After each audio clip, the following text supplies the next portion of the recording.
Naglabas ng opisyal na pahayag ang Department of Public Works and Highways Central Visayas o DPWH-7 hinggil sa isa ang lalawigan sa Cebu ang may maraming mga flood control projects na ipinatupad mula noong Hulyo 2022 hanggang sa Mayo 2025. Sa eksklusibong panayam ng Bombo Radio Cebu News Team kang Danilo Villa, ang Regional Director ng DPWH-7, ipinalawanag nito na ang mga proyektong pinamamahalaan ng kanilang mga tanggapan noong mga taong iyon ay naglalayong malutas ang mga problema sa baha sa ilang aspeto tulad na lang sa pagkikipagtulungan sa mga local government units. Ilan sa mga problema ang kanilang nararanasan ay dahil na rin sa mga nababara ng mga basura sa mga drainage system na nagpapaantala sa paghupa ng tubig baha.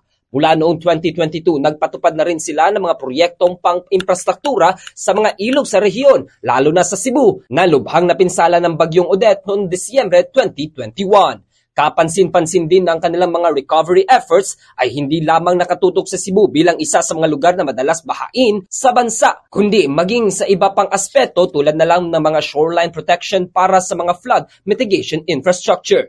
Gayunpaman, tiniyak ng pampublikong opisyal na ang lahat ng mga proyektong pang-infrastruktura, kabilang ang mga pinamamahalaan ng kanilang mga distrito at regional offices, ay nakatutok sa pagkumpleto sa mga tamang oras upang ganap ng malutas ang problema sa baha sa Metro Cebu at sa buong rehiyon ng Central Visayas.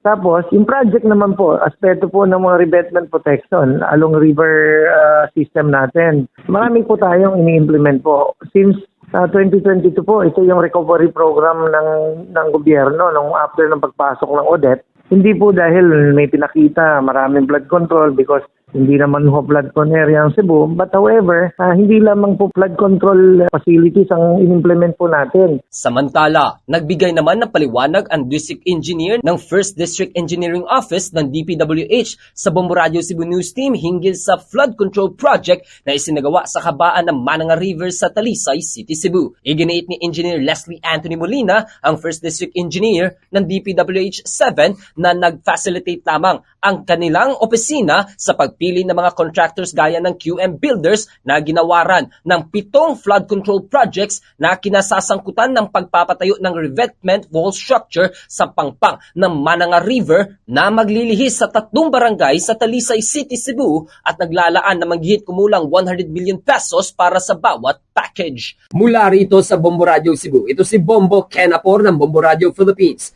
the #1 most trusted source of news and information. Basta Radio, Bombo